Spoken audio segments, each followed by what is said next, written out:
এবার কুমিল্লার দাউদকান্দিতে gas leakage থেকে বিস্ফোরণে একই পরিবারের 4 জন দগ্ধ। চট্টগ্রামের হালি শহরে দগ্ধ 9 জনের মধ্যে মা ছেলের মৃত্যু। নড়াইলে পাল্টাপাল্টি হামলায় 4 জন নিহতের ঘটনায় মামলা হয়নি এখনো, আটক 6। সদর হাসপাতালে চলছে মরদেহের ময়নাতদন্ত। শেরপুরে ব্রহ্মপুত্র নদে অপরিকল্পিত ড্রেজিং এ বিলীন হচ্ছে ঘরবাড়ি, আবাদি জমি। যত্রতত্র বালু তুলে অবৈধভাবে বিক্রির অভিযোগ স্থানীয়দের। বাড়িঘর ভাঙ্গে কোন দিকে যাবো? এই দেদার যদি না আসতো তাহলে আমাদের এই বাড়িঘরগুলো এভাবে ভাঙতো না। আমরা কইলে এই তো ছোট পাড়া আমরা আগের কোনো হিসেবই করে না। পড়াশোনার অনু গেলার পর মনে করেন আমাদের জল্লা এলাকা মনে করেন এলে কোনো মূল্যমান করে না।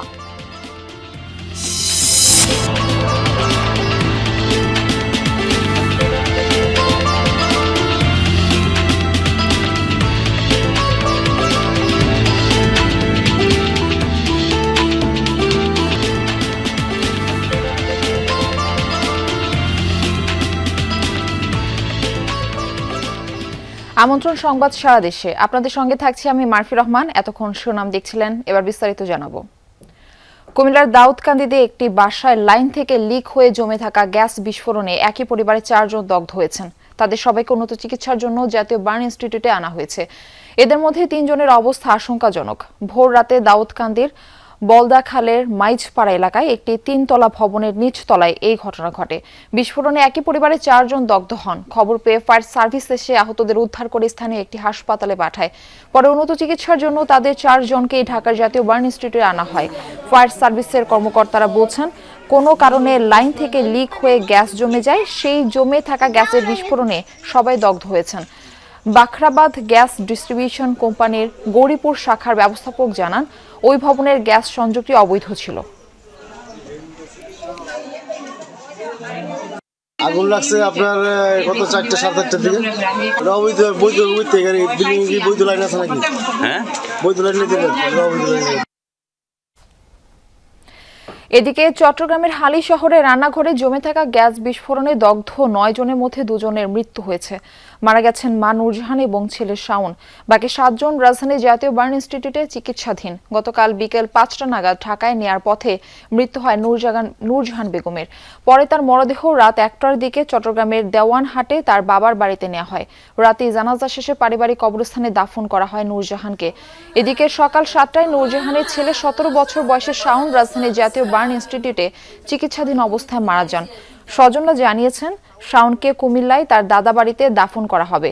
গতকাল হালি শহরের এইচ ব্লকের এসি মসজিদ সংলগ্ন এলাকার একটি বাসায় জমে থাকা গ্যাস বিস্ফোরণ হয়। দগ্ধ হন নারী শিশু সহ 9 জন। এদের মধ্যে 8 জন একই পরিবারের সদস্য।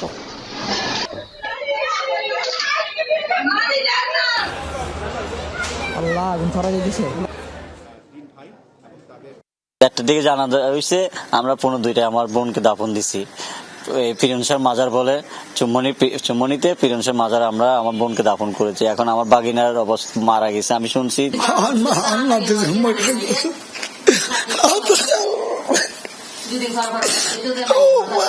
ধাক্কা মানে সীমা সারা বড় ধাক্কা, এর মধ্যে ধাক্কা আর নাই, বুঝছেন? এখানে দেখাতে পারতেছি না আপনাকে, বুকটা ফাড়িয়ে দেখাতে পারছি না। নাতি হলো বাইরে গেছি। কুমিল্লায় ও চট্টগ্রামে গ্যাস লিকেজ থেকে বিস্ফোরণের ঘটনায় দগ্ধ চিকিৎসাধীন 11 জনের মধ্যে একজন শিশু বাদে 10 জনের অবস্থায় আশঙ্কাজনক। সকালে দগ্ধদের দেখতে জাতীয় বার্ন ও প্লাস্টিক সার্জারি ইনস্টিটিউটে যান স্বাস্থ্য ও দুর্যোগ ব্যবস্থাপনা মন্ত্রী। এ সময় স্বাস্থ্যমন্ত্রী সরদার মোহাম্মদ সাখাওয়াত হোসেন বলেন, চট্টগ্রামের হালি শহরের দুর্ঘটনায় দগ্ধদের সর্বোচ্চ চিকিৎসা দেওয়া হচ্ছে। পরে দুর্যোগ মন্ত্রী আসাদুল হাবিব দুলু বলেন, দিন দিন গ্যাস লিকেজ থেকে এ ধরনের ঘটনায় প্রতিনিয়তই বাড়ছে। গ্যাস সিলিন্ডারকে নিয়মের মধ্যে এনে মানবসৃষ্ট দুর্যোগ কমানোর চেষ্টা করা হবে। এরপর জাতীয় বার্ন ইনস্টিটিউটের পরিচালক ডাক্তার নাসির উদ্দিন বলেন, হালি শহরের ঘটনায় ভর্তি থাকা সব রোগীর অবস্থা আশঙ্কাজনক। কুমিল্লার 4 জনের মধ্যে 3 জনের অবস্থা আশঙ্কাজনক। আরও বলেন, প্রতিদিনই 3 থেকে 4 জন গ্যাস সিলিন্ডার বিস্ফোরণের ঘটনায় রোগী ভর্তি হয় এখানে।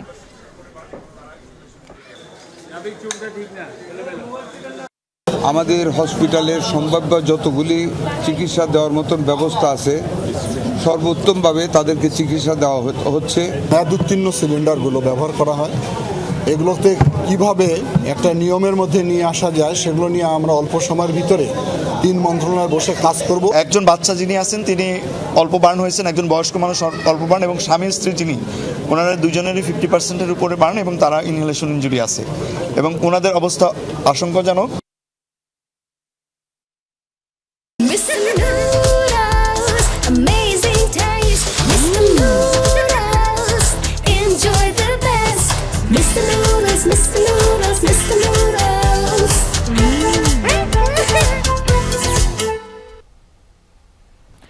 খুলনায় একটি মার্কেটে আগুনে পুড়েছে অন্তত 15টি দোকানের মালামাল, তবে এতে কেউ হতাহত হয়নি। গতরাতে নিউ মার্কেটের পাশে বায়তুন নূর শপিং সেন্টারে এই ঘটনা ঘটে। ব্যবসায়ীরা জানান, রাতে মার্কেট বন্ধের পর হঠাৎ করেই গোধূলি এন্টারপ্রাইজ নামে একটি দোকান থেকে ধোঁয়া বের হতে থাকে। পরে আগুন ছড়িয়ে পড়ে আশেপাশের দোকানগুলোতে। খবর পেয়ে ফায়ার সার্ভিসের 3টি ইউনিট আগুন নিয়ন্ত্রণে আনে। শর্ট সার্কিট থেকে আগুনের সূত্রপাত বলে প্রাথমিক ধারণা ফায়ার সার্ভিসের কর্মকর্তাদের। মোবাইল ফোন দোকান মালিকদের দাবি, অগ্নিকাণ্ডে 3 থেকে 4 কোটি টাকার ক্ষতি হয়েছে।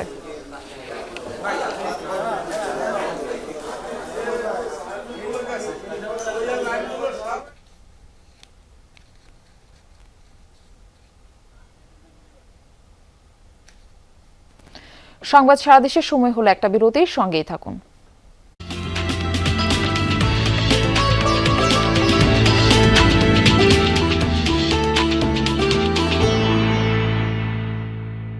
আমার ভালোবাসা জুড়ে আছে, ভাবছেন কে?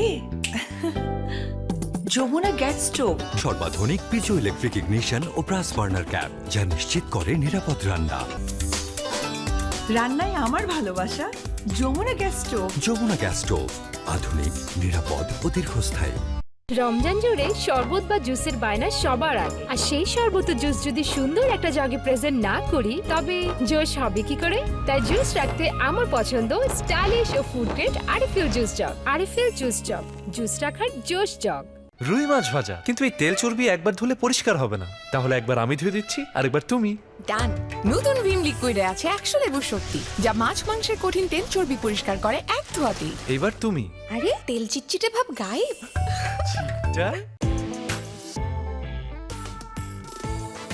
শুধুমাত্র বাছাইকৃত সরিষা দানা থেকে তৈরি, তাই ঝাঁঝ ও স্বাদে একদম শতভাগ। ফ্রেশ সরিষার তেল, বাংলার সেই স্বাদ। তোমার থেকে এই ওয়ালটনই ভালো, 75% পর্যন্ত বিদ্যুৎ সেভ করে। ওয়ালটন তোমার থেকেও ভালো, কোনো নয়েজ করে না। ওয়ালটন সাইড বাই সাইড ফ্রিজে আছে নেক্সট লেভেলের এমএসও প্লাস ইনভার্টার কম্প্রেসর, যা আবহাওয়া বুঝে নিঃশব্দে কুলিং স্পিড নির্ধারণ করে 75% পর্যন্ত বিদ্যুৎ সাশ্রয় করে। Full of cool, সাথে craziness, full ভরা শুধু happiness, সাথে যদি চাও খাটিনেস, now now now fresh noodles, now now now, যাও যাও যাও স্বাদে হারিয়ে যাও যাও যাও।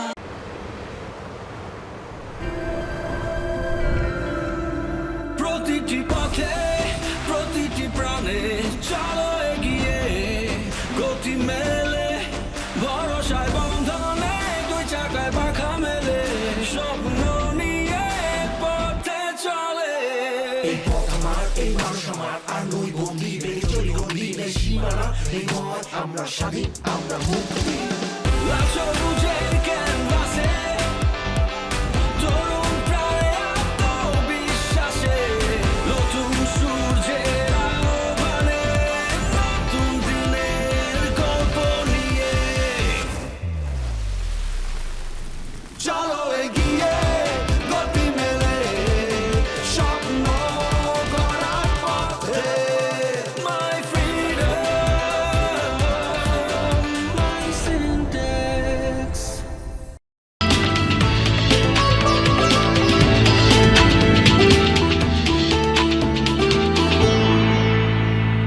আবারও স্বাগত জানাচ্ছি, দেখছেন সংবাদ সারা দেশ।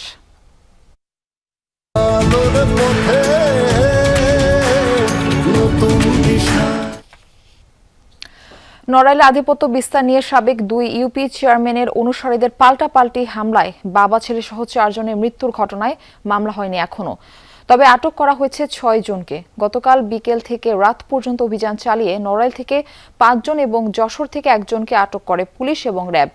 হামলায় নিহতদের মরদেহের ময়নাতদন্তের কার্যক্রম চলছে। ময়নাতদন্ত শেষের দিকে মরদেহ পরিবারের কাছে হস্তান্তর করা হবে। গতকাল সকালে নড়াইল সদরের বড়কুলা গ্রামে আধিপত্য বিস্তার নিয়ে সাবেক 2 ইউপি চেয়ারম্যানের অনুসারীদের পাল্টাপাল্টি হামলায় মারা যান বাবা ছেলে সহ 4 জন। আহত হন বেশ কয়েকজন।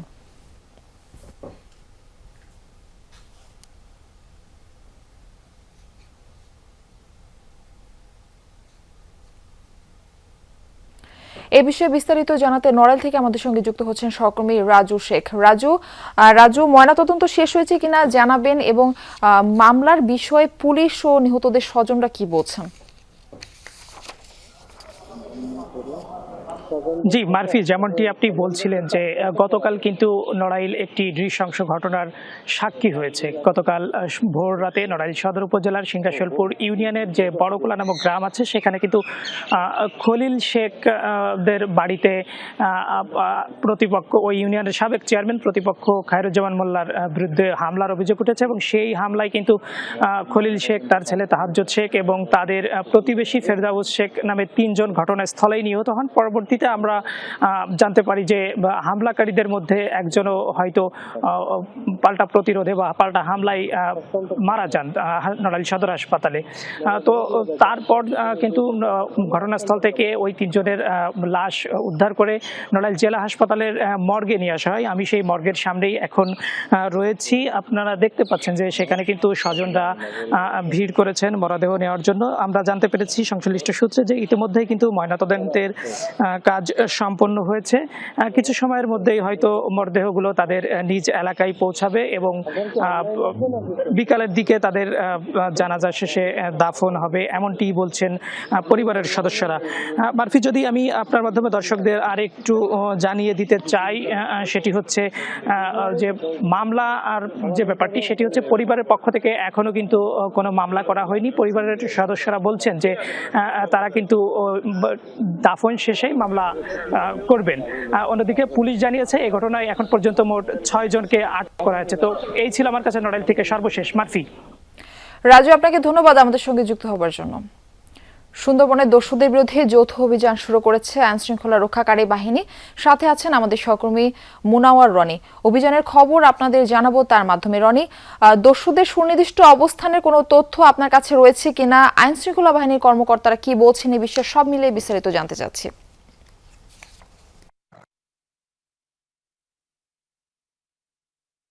সাথে এফটিএ, ফ্রি ট্রেড এগ্রিমেন্ট বা প্রেফারেন্সিয়াল র্যাব সদস্যরা মিলে কিন্তু যৌথ বাহিনী শুরু করেছে। তো ডাকাতরা কোথায় আছে সেটা কিন্তু এখন নিশ্চিত হওয়া যায়নি, তবে এই অভিযান চলমান থাকবে। আমি প্রশ্ন করেছিলাম যে কেন এই অভিযান আপনারা চালাচ্ছেন এবং সেটা সুন্দরবনে বেড়ে গেল। তখন আমাদেরকে জানিয়েছেন যে রক্ষাকারী বাহিনীর ব্যস্ততার কারণে সেখানকার ডাকাত দুষ্টতা কিন্তু তারা বেড়ে গিয়েছে। আমি জানতে চেয়েছিলাম যে তাহলে এই যে আপনারা বিভিন্ন সময় অভিযান পরিচালনা করেন, এই অভিযানে আপনাদের কতদূর কি অগ্রগতি হলো? তারা যে তথ্য আমাদেরকে জানিয়েছেন গত 5 আগস্টের পর থেকে, 24 সালের 5 আগস্টের পর থেকে তারা যে পর্যন্ত এখানে অভিযান চালিয়েছে তার মধ্যে 53টি আগ্নেয়াস্ত্র, 5টি হাত বোমা, 85টি বেশি অস্ত্র, 505 রাউন্ড গোলা বারুদ সহ বিভিন্ন সরঞ্জাম উদ্ধার করেছে। এইসব অভিযানে আমি জানতে পেরেছি, তারা আমাকে জানিয়েছেন যে 69 জন ডাকাত সদস্য কিন্তু আটক হয়েছে এবং ডাকাত সদস্যদের মাঝে মানে জিম্মি থাকা 52 জন নারী পুরুষকে কিন্তু তারা উদ্ধার করতে সমর্থ হয়েছে আইন শৃঙ্খলা রক্ষাকারী বাহিনী। আমি রয়েছি যে পয়েন্টটি দেখতে পাচ্ছেন যে সুন্দরবনের একজন বহিনী এখানে যে কয়েকটি বোটের মাধ্যমে কিন্তু কোস্টগার্ড কার্যক্রম শুরু করেছে এবং তারা জানিয়েছেন যেহেতু আবার তারা অভিযানে ফিরেছে এবং খুব শীঘ্রই ডাকাতরা রয়েছে এবং তাদের যে আস্তানা সেগুলো কিন্তু মূলত করা হবে। এবং আমি যদি আপনাকে তথ্য জানিয়ে রাখি, দুদিন আগে কিন্তু স্থানীয় যিনি প্রতিমন্ত্রী হয়েছেন ডক্টর শেখ ফরিদুল ইসলাম, তিনি উচ্চারণ করেছেন যে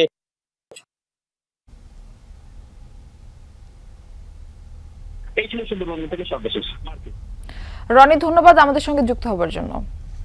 শেরপুরের ব্রহ্মপুত্র নদে নিয়ম নীতি তোয়াক্কা না করে চালানো অপরিকল্পিত ড্রেজিং কেড়ে নিচ্ছে শত শত মানুষের মাথা গোঁজার ঠাঁই ও ফসলি জমি। স্থানীয়দের অভিযোগ, প্রভাবশালী চক্রের সুবিধামতো যত্রতত্র বালু তোলায় শুরু হয়েছে ভয়াবহ ভাঙন। প্রশাসনের নজরদারির অভাব আর উদাসীনতার কারণে এই দুর্ভোগ বলছেন ভুক্তভোগীরা। জড়িতদের বিরুদ্ধে ব্যবস্থা নেওয়ার আশ্বাস দিয়েছে উপজেলা প্রশাসন।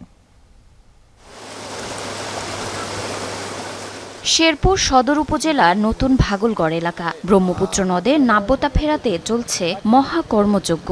তবে প্রদীপের নিচেই রয়েছে অন্ধকার। সরকারি মহাপরিকল্পনার অংশ হিসেবে 2018 সালে ব্রহ্মপুত্র নদের নাব্যতা ফেরাতে 169 কোটি টাকার ক্যাপিটাল ড্রেজিং প্রকল্পের উদ্বোধন করে বিআইডব্লিউটিএ। কাজ শেষ করার কথা ছিল 2024 সালের নভেম্বর মাসে। এক দফা মেয়াদ বাড়িয়ে করা হয় 2027 সালের নভেম্বর পর্যন্ত, কিন্তু এখনও শেষ হয়নি 50 ভাগ কাজও। স্থানীয়দের অভিযোগ, যেখানে চর জেগেছে সেখানে খনন না করে খরচ বাঁচাতে আবাদি জমি ও বসতবাড়ির কাছে ড্রেজার বসানো হচ্ছে। এতে নদীর গতিপথ বাধাগ্রস্ত হয়ে শুরু হয়েছে তীব্র ভাঙন, বিলীন হচ্ছে ঘরবাড়ি ও ফসলি জমি। বাড়িঘর ভাঙ্গে কোন দিকে যাব? এই ড্রেজার যদি না আসতো তাহলে আমাদের এই বাড়িঘরগুলো এভাবে আর ভাঙতো না। সরাসরি মাটি আঙ্গে নিয়ে গেছে আমরা কইলে ছোট পাড়া আমরা আঙ্গের কোনো হিসেবই করে না। পাশাপাশি নদ থেকে উত্তোলন করা বালু তীরে জমা না করে পাইপলাইনের মাধ্যমে পাঠানো হচ্ছে পার্শ্ববর্তী জেলাগুলোতে। এতে রাজস্ব হারাচ্ছে শেরপুর জেলা। ভুক্তভোগীরা বলছেন, প্রশাসনের নজরদারির অভাব আর উদাসীনতার কারণেই এই দুর্ভোগ।